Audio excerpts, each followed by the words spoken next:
Well, hey folks, let's talk a little bit about social cognitions and attitudes a little bit. So, chapter 13 in your text is very dense and there is a lot of kind of one-liners in there, just dropping some ideas that are really large. And really, if you want to have a comprehensive overview of social psychology, I'd suggest to you that you should take Psych 225 and 226.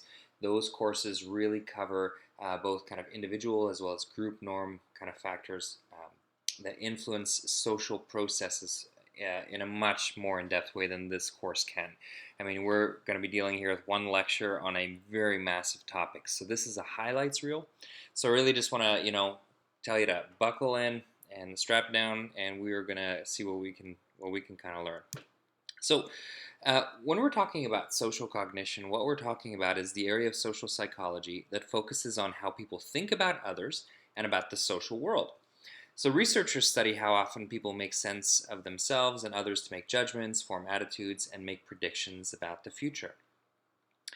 One of the wonderful things about humans as a whole is that we're very adept at distilling large amounts of information into smaller, usable chunks. But in order to do that, we have to use a certain kind of shortcuts that help us to do that. And we'll learn a little bit more about those in a minute. Now, the interesting thing is that many of social factors really influence these judgments and predictions and the shortcuts that we use.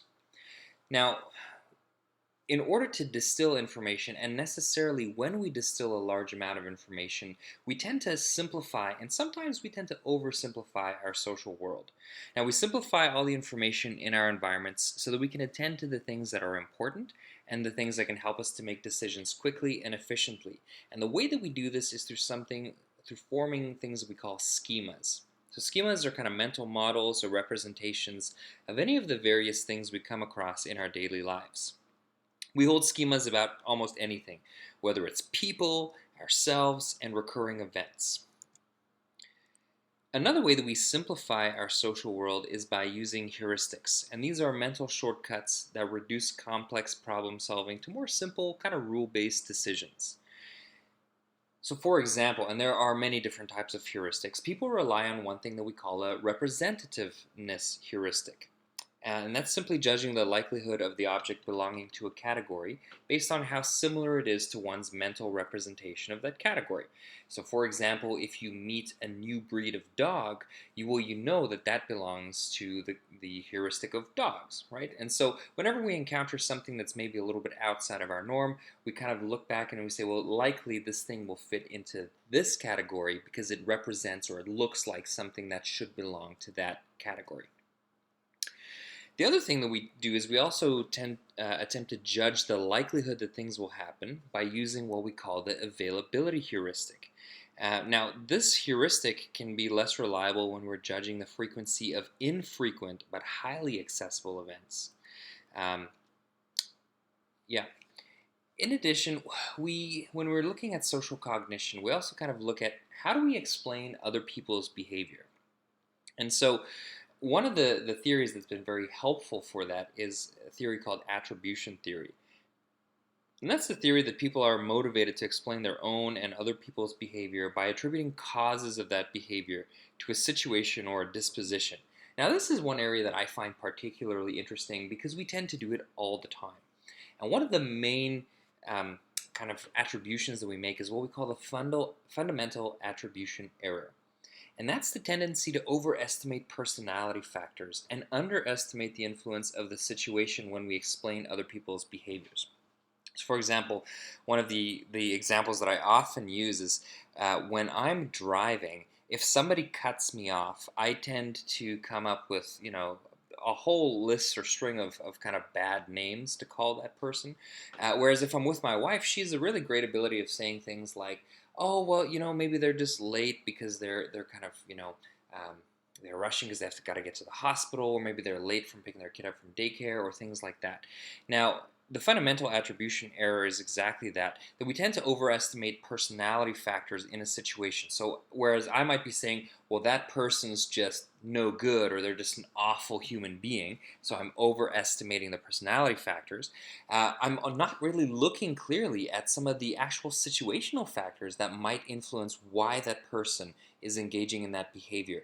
And so if we look around our own lives, we tend to do this all the time. We'll overestimate other people's kind of personality factors. Um, and not necessarily look at what situational pressures in this situation might be a more likely explanation for why something's happening.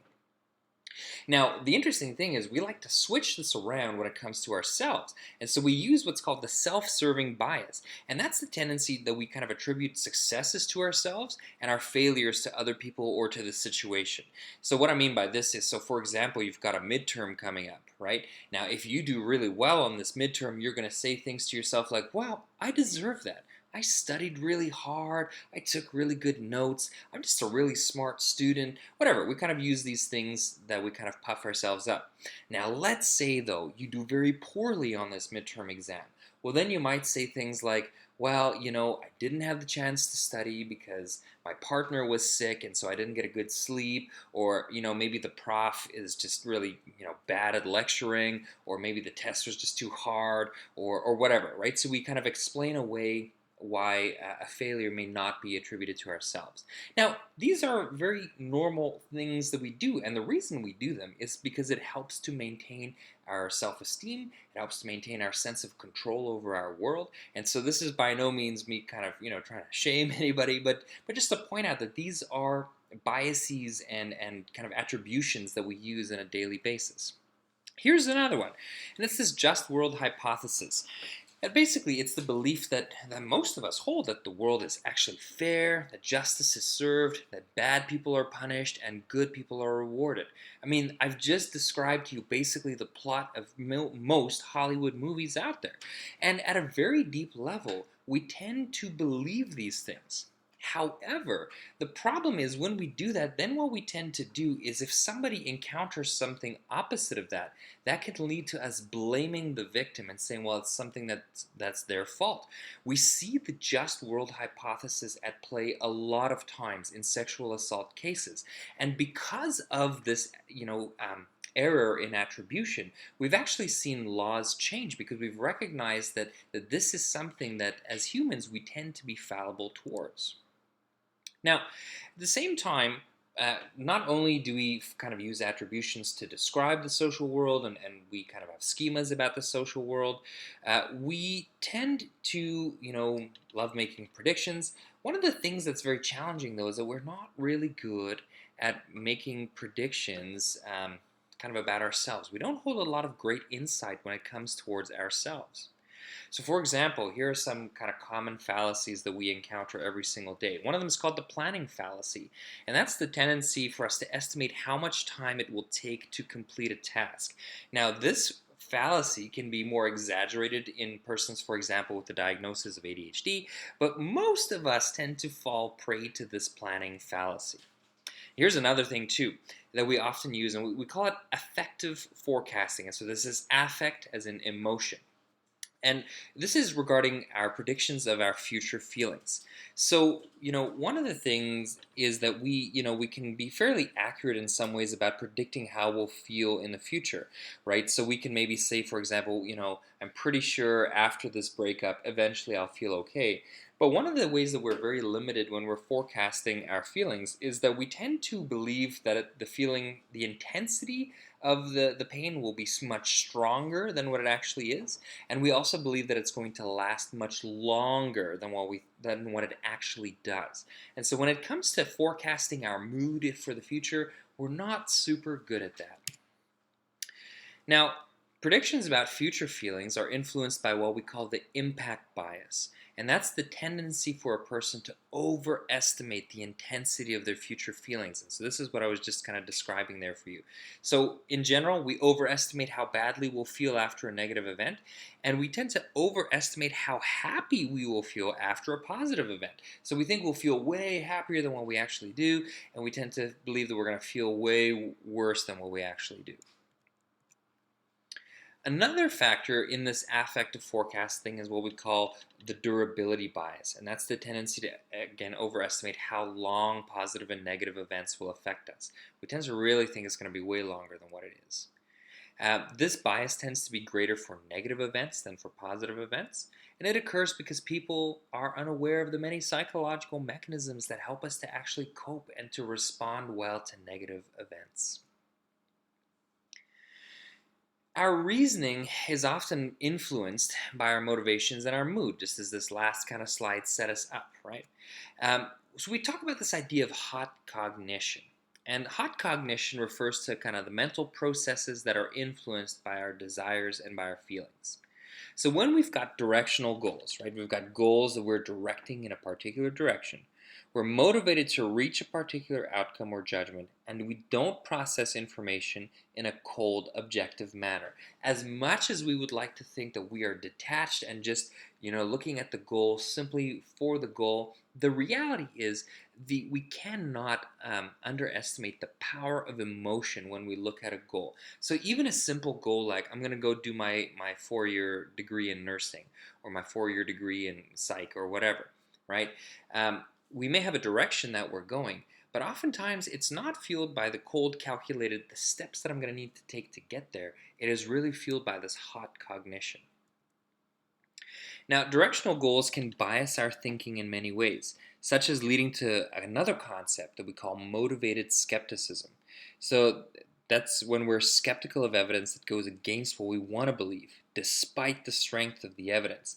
Now, motivated skepticism, listen, folks, right now you can look around anywhere out there and you will see that there is such a strong evidence for motivated skepticism when it comes to anything from vaccines to political decisions. So the whole gamut, right? And this motivated skepticism is one of the ways that we try and make sense of our world, and that's kind of an extension of this idea of hot cognitions.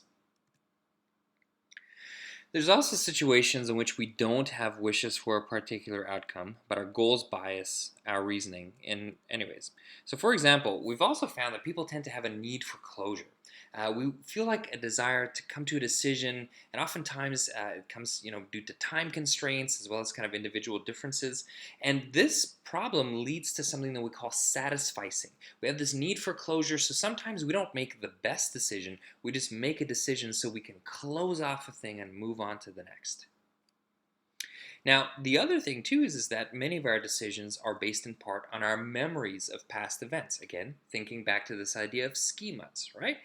And our retrieval of memories is also affected by our current mood. So here's a super interesting fact for you. It's another kind of thing that we found in this area of hot cognition. It's something called mood congruent memory. Now, that is the tendency to recall memories that are similar in valence to our current mood. I'll go back to this here for a second, just to kind of hash that out a little bit more. So here's what research kind of shows. Research shows that if you want to recall information in a better way, you want to recall information from the same mood that you were in when you learned the information. Okay? So what does that mean for you? Well, it means that if you're busy listening to a class and you're generally in a good mood and you're having fun, well, if you're in that same kind of mood when you need to recall that information, well, hey, don't you know it? That information is going to come out much easier for you than if you were in a sad mood. So basically, here's a pro tip for you then for the rest of your university work, all right? Try to have the same attitude all the time, every time you take a class. And then when you need to recall that information, put yourself in that same kind of mind. So if you're going to be happy, pick happy and then go with it. If you're going to be sad, go with sad. And then, when you need to recall that information, make sure that you're sad as well, okay? All right, we're going to move on just a little bit again. So like I said, we are looking at a smorgasbord of information. So basically, every slide is a new topic, and I apologize for that because I know that's a ton of information. But basically, my job here is to give you just a wide overview of what social psych is. Now, one of the areas that we need to talk about is the automaticity of our behaviors. Now, we've been talking about this a little bit here and there, but basically it's this idea that many of our behaviors are automatic.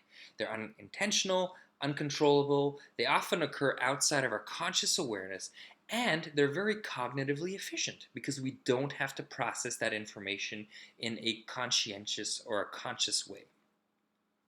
So processes can become automatic through repetition, practice, or repeated associations. Other processes, so things like fear, they're just innate and they just happen without us needing to process. Now, when concepts and behaviors have been repeatedly associated with each other, one of them can be primed or made more cognitively accessible. So we've talked a little bit about this idea of priming, and that's in our last chapter, and that's the idea that we kind of unconsciously prepare the mind to think in a particular kind of way. Now, stereotypes can automatically prime associated judgments and behaviors. So even though automaticity is a good thing, we have to recognize that because it's the default for the human brain, it can also be tricky for us then to not give in to things like stereotypes and prejudices. Those are things then that after fact we have to consciously process so that we can make sense of them and we can place those thoughts in the correct category. Now, when I'm talking about stereotypes, I'm talking about our general beliefs about a group of people. They can guide our judgment outside of conscious awareness, and our social context may prime us to form particular judgments and influence our thoughts and behaviors towards this group.